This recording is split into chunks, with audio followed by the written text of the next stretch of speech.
Hello friends. स्वागत है आप सभी का वर्मा 24 क्लासेस के अंतर्गत। और जैसा कि आप सभी जानते हैं, हमने हिस्ट्री को शुरू किया हुआ है और इसमें हमारी एनसीईआरटी की जो 8th क्लास की हिस्ट्री है उसका 6th चैप्टर जो है वो हम डिस्कस कर रहे हैं। और आज इस कड़ी में हमारा ये 4th वीडियो रहेगा इस चैप्टर का। और आज इस चैप्टर में, इस वीडियो के अंदर इस चैप्टर को हम कंप्लीट करेंगे। आज हमारा डिस्कशन होने वाला है वो रहेगा iron and steel factories in India, यानी भारत के अंदर कब से जो फैक्ट्रीज सेटअप होनी शुरू हुई हैं, पर्टिकुलरली जो आपके टाटा एंड स्टील इंडस्ट्री है उसके बारे में हम डिस्कस करेंगे। तो चलिए शुरू करते हैं। देखिए अपना discussion. The year was 904 in the hot month of April. Charles Watt, an American geologist, and Dorabji Tata, the eldest son of Jamsetji Tata. देखिए कहानी कहाँ से शुरू हो रही है हमारी। 1904 का दौर है, गर्म महीना अप्रैल का महीना है। चार्ल्स वेल्ट जो कि अमेरिका से हैं, एक भूगोलवेत्ता हैं, भू विशेषज्ञ हैं। दोराबजी टाटा जो कि जमशेदजी टाटा के बड़े पुत्र हैं, वो क्या कर रहे हैं, वो भ्रमण कर रहे हैं, घूम रहे हैं एक ऐसे क्षेत्र की तलाश में जहाँ पर उनको अच्छा लोहा, अच्छे कोयले के भंडार उपलब्ध हो जाएं। वह travelling in Chhattisgarh in search of iron और डिपॉजिट्स। लो अयस्कों की तलाश में वो छत्तीसगढ़ के जंगलों में घूम रहे हैं, भ्रमण कर रहे हैं। They had spent many months on A costly venture. इन्होंने अपने इस अभियान पर बहुत से महीने व्यतीत किए हैं। Looking for source of good iron और to set up a modern iron and steel plant in India. एक ऐसे सोर्स की तलाश में घूम रहे हैं जहां पर उनको सस्ता और अच्छा क्वालिटी का जो लोहा मिल जाए, ताकि वो वहां पर आधुनिक प्रकार का एक लोहे का संयंत्र, एक लोहे की फैक्ट्री वहां पर सेटअप कर सकें भारत के अंदर। Jamsetji Tata had decided to spend a large part of his fortune to build a big iron and steel industry in India.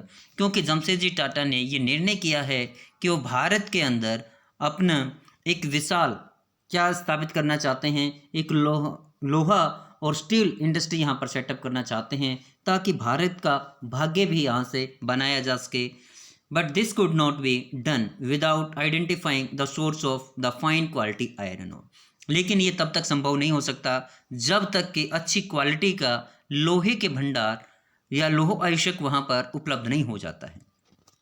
One day after travelling for many hours in the forest, जंगलों में कई घंटों घूमने के बाद, weld and Dorabji came upon A small village, एक छोटे से गांव में पहुंचे, and found a group of man and women carrying basket loads of iron और। उन्होंने देखा कि कुछ महिलाएं और कुछ पुरुषों के जो समूह जो हैं, वो लोहे के जो अयस्क हैं उनको अपनी टोकरियों में भर करके जा रहे थे। तो वो उनसे मिलते हैं। ये लोग कौन थे? These people were the Agarias. कौन थे? अग्ररी। ये अग्रारी वही लोग हैं जो आयरन स्मेल्टिंग का काम करते हैं दक्षिण भारत के अंदर।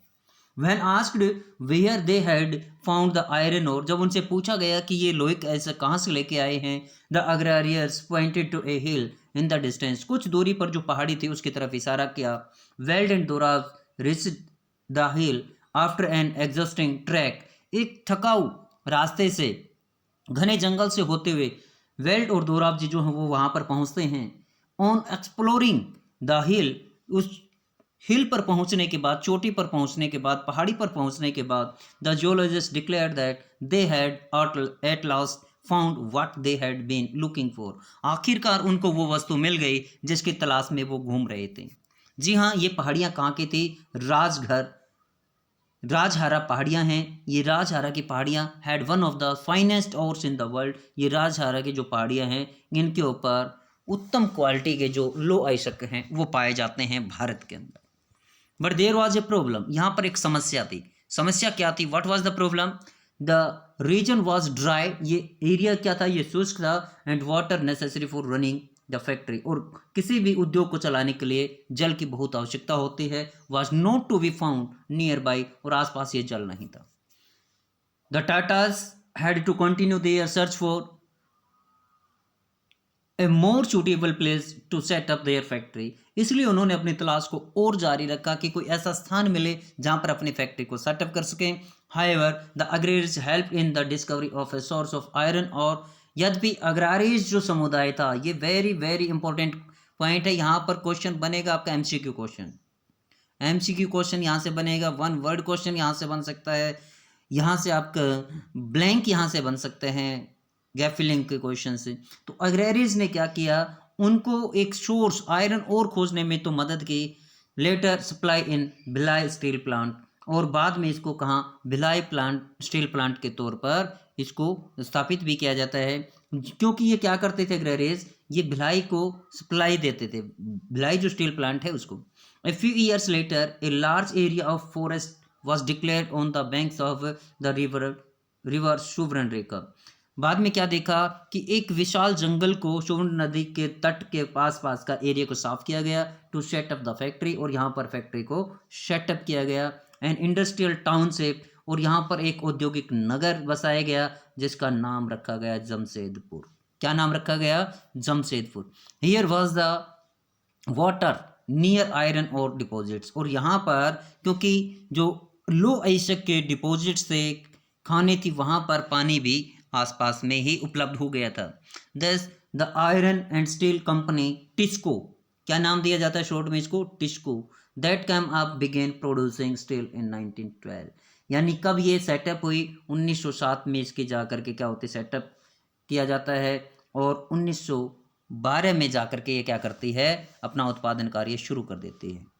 TISCO was set up at an opportune time, एक ऐसे समय पर इसकी स्थापना की गई है जो भारत के लिए उद्योगों के लिए एक वरदान वाला समय है, क्योंकि 1914 से 1918 तक क्या चला था, आपका प्रथम विश्व युद्ध चला था, और इस दौरान इंग्लैंड के जो उद्योग थे वो ठप हो गए थे, क्योंकि वहाँ पर सप्तवर्षीय युद्ध चल रहा था और भारत के उद्योगों को उस समय पनपने का काफ़ी अवसर मिल गया था। ये फॉर्चून काल माना जाता है इंडियन इंडस्ट्रीज के लिए।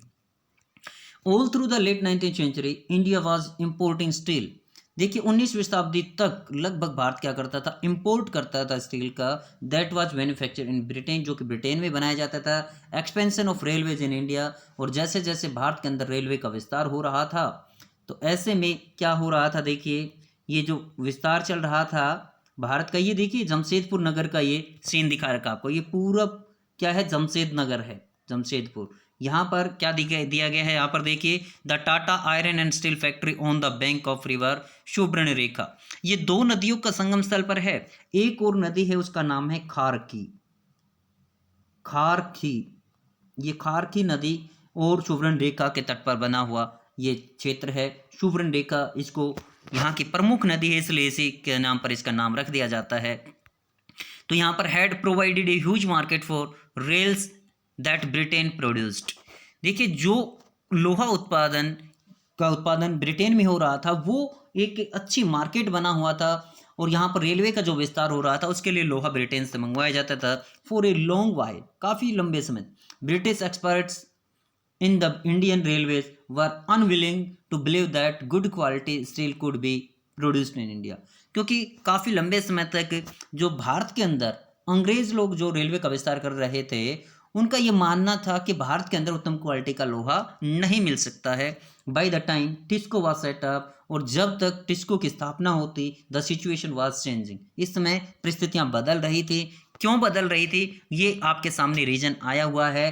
क्या इन 1914 the first world war broke out, 1914 में प्रथम विश्व युद्ध छिड़ जाता है, शुरू हो जाता है। Steel produced in Britain now had to meet the demands of war in Europe, और यूरोप का जो, क्योंकि यूरोप के अंदर युद्ध लड़ा गया था, तो वहाँ पे युद्ध संबंधी चीज़ों की पूर्ति करने के लिए जो ब्रिटेन की फैक्ट्रियाँ हैं वो लग जाती हैं। So imports of British steel into India decline, इसलिए भारत के अंदर जो लोहे का निर्यात किया जाता था वो एक नाटकीय तरीके से क्या हो जाता है, धीरे धीरे खत्म होना शुरू हो जाता है, कम होना शुरू हो जाता है। And the Indian railways turned to TISCO for supply of rails, और जो भारत के अंदर रेलवे का कार्य चल रहा था उसके लिए रेलवे का ये रेलवे ट्रैक्स, ये जो इस प्रकार से जो ट्रैक बिछाई जाती हैं लोहे की, इनके लिए अब पूरी तरह से रेलवे डिपार्टमेंट टिस्को पर आधारित हो गया था, आश्रित हो गया था। As the war dragged on for several years, क्योंकि युद्ध लंबा चल गया, 5 साल तक युद्ध चला, TISCO had to produce shells and carriages wheels for the war. तो इसलिए इसको क्या करना पड़ा, जो रेल के इंजन के साथ साथ यानी रेल के जो कंपार्टमेंट थे उनके साथ साथ पहियों का भी निर्माण करना पड़ा।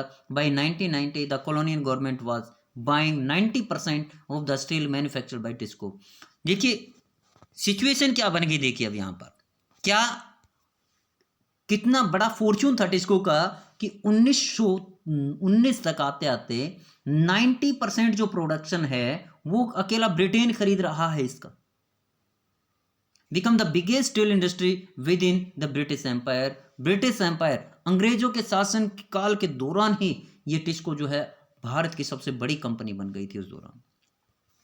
इन the case of iron and steel as in the case of cotton textile, जैसा कि हमने कपड़ा उद्योग के अंदर देखा वही हाल भारत का किस में रहा, आयरन एंड स्टील के अंदर रहा। Industrial expansion occurred only when British imports into India declined.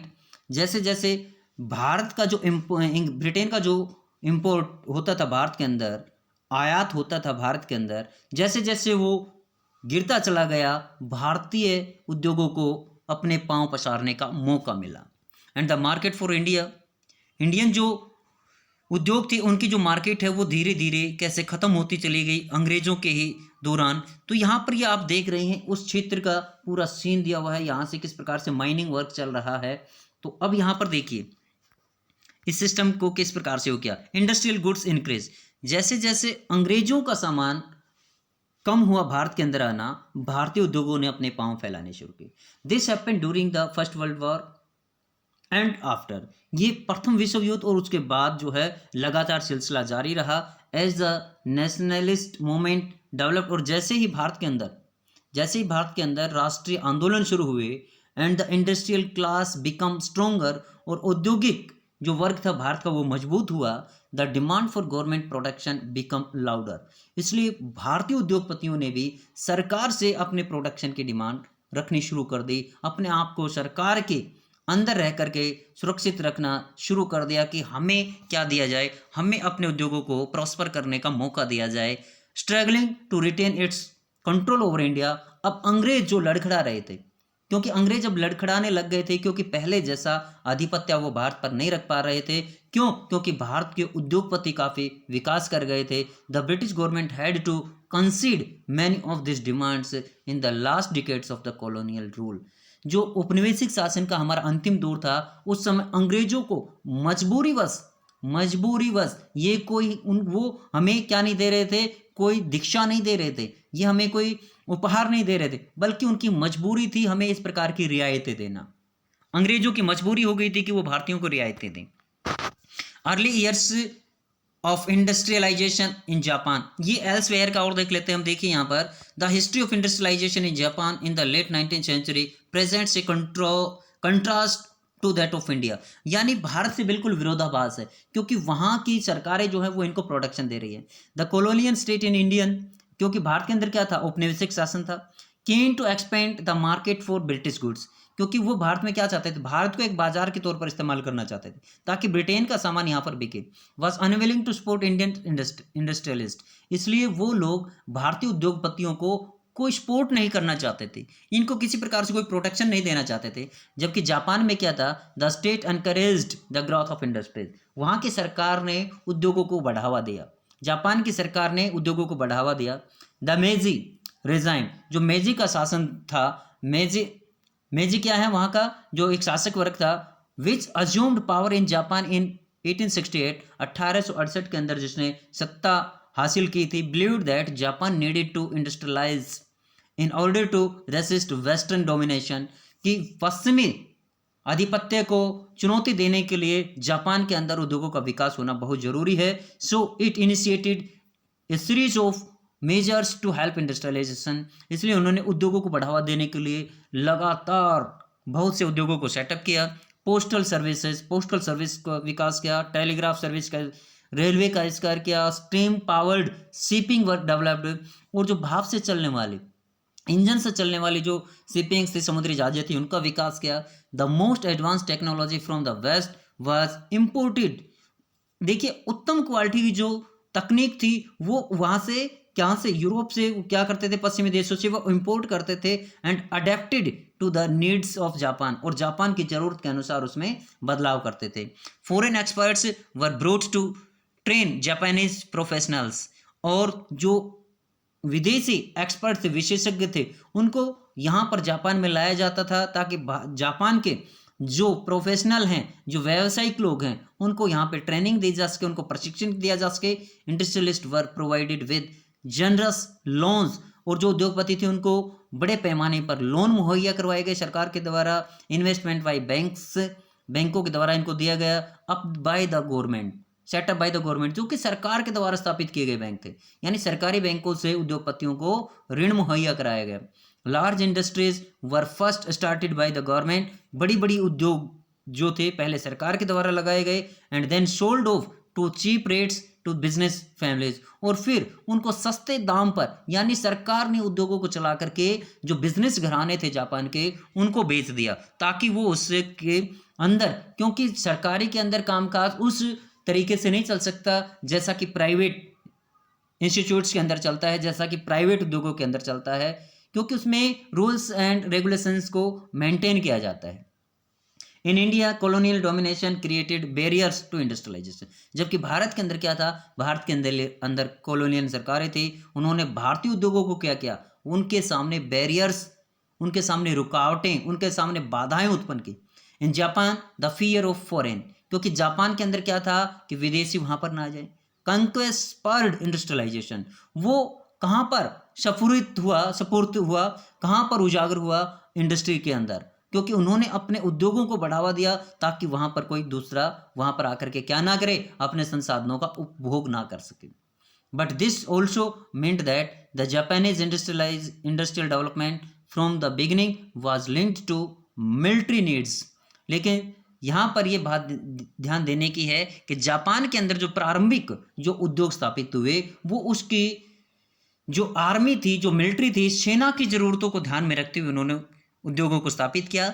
उद्योग चाहे कैसे भी स्थापित किए हों, लेकिन उनके अंदर भारतीयों जैसे जो व्यवहार थे वो देखने को नहीं मिले, क्योंकि भारत के अंदर औपनिवेशिक शासन था, भारतीयों के सामने बैरियर्स लगाए गए, जबकि वहाँ की सरकारों ने उनको इनिशिएटिव दिया, उनको उद्योग लगा करके दिए। तो इस प्रकार से हमने ये जाना अपने चैप्टर के अंदर से, बहुत ही महत्वपूर्ण बातें थी, जो कि किस प्रकार से एक देश की नीतियां भी, एक सरकार की नीतियां भी उद्योगों को बढ़ावा देने में कहाँ तक कारगर सिद्ध होती हैं, ये हमने इस एग्जाम्पल से जाना। अब यहाँ पर देखिए क्वेश्चन देखिए, what kind of clothes had a large market in Europe, Europe के अंदर भारत की कौन कौन से कपड़े की डिमांड थी भैया, एक तो कॉटन था आपका, और दूसरा क्या था, silk, cotton and silk. What is Jamdani, Jamdani का हमने जाना था, कौन कौन से सेंटर थे आपके जामदनी के आपके इधर ये मसोलीपट्टनम वाला एरिया आपने देखा होगा, बंधना का आपने देखा, बंधाना का कहाँ का था आपका, गुजरात और राजस्थान वाला एरिया था। हु और अग्रेरिया कौन थे, अभी हमने जाना था, ये कौन थे, आयरन ओर को फाइंड आउट करने वाले, जो अपने मध्य भारत और साउथ भारत की जो साउथ इंडिया के जो कम्युनिटीज़ थी, वो कम्युनिटीज़ थी। तो इस प्रकार से आप इनको एक बार चैप्टर पढ़ने के बाद देखिए आसानी से क्वेश्चन बनते हैं, यदि हम डिटेल में चैप्टर को पढ़ लेते हैं तो क्वेश्चन आसानी से बनते हैं। तो नेक्स्ट वीडियो के अंदर हम इसके जो क्वेश्चन हैं, जो सॉल्यूशन है, वो आपको प्रोवाइड करवाएंगे। तो आज के लिए वीडियो में इतना ही। Thank you, have a nice day. और जो भी साथी चैनल पर नए हैं वो चैनल को सब्सक्राइब करें, ताकि हमारे द्वारा जो आपको एक डिटेल स्टडी प्रोवाइड करवाई जा रही है वर्मा 24 क्लासेस के माध्यम से, उसका नोटिफिकेशन आपको समय पर मिलता रहे। तो एक बार फिर से हम आपसे अलविदा कहते हैं। Thank you, have a nice day. और जो भी साथी नए हैं वो चैनल को सब्सक्राइब अवश्य करें, और वीडियोज आपको पसंद आए तो आप वीडियो को लाइक करें, अपने साथियों के साथ शेयर करें, क्योंकि आपके द्वारा किया गया शेयर जो है और लाइक है वो हमारे लिए मोटिवेशन का काम करता है। तो once again have a nice day.